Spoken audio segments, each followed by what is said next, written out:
Mango.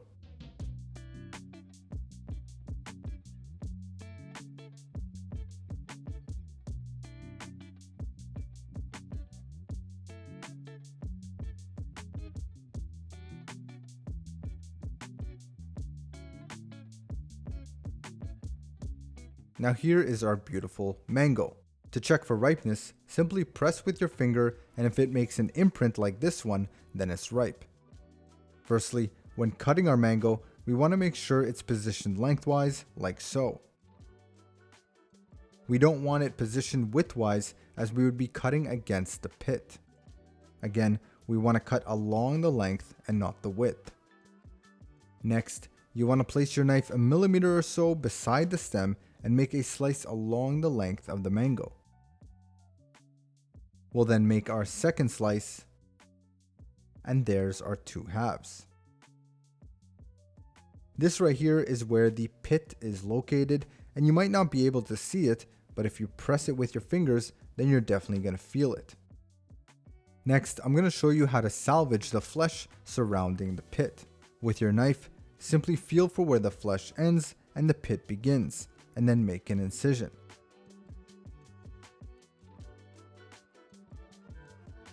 I'm then going to place my mango right side up and begin to carve around the pit, feeling for it with my knife as I go.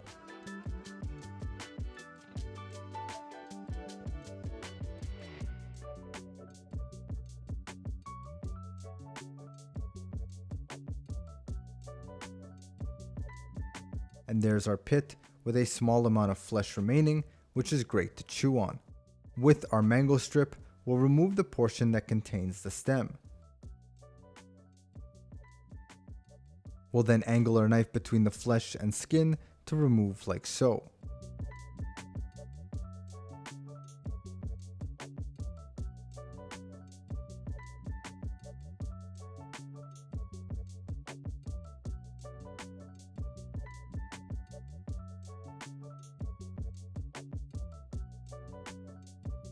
And there's our diced mango.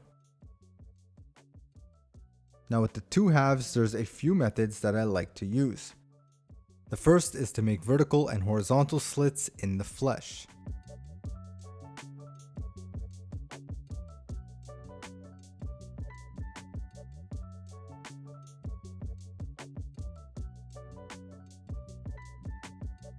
We can then bend our mango back to reveal these beautiful segments.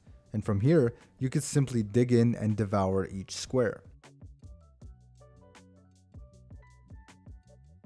Or we can slice in half and remove the segments individually like so.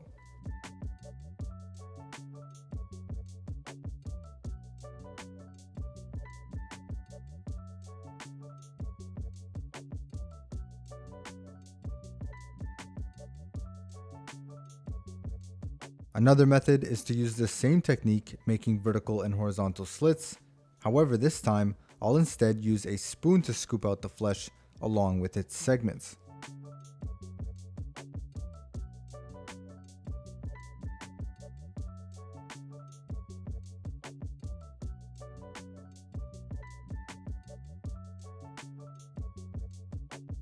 And that is how you break down a mango.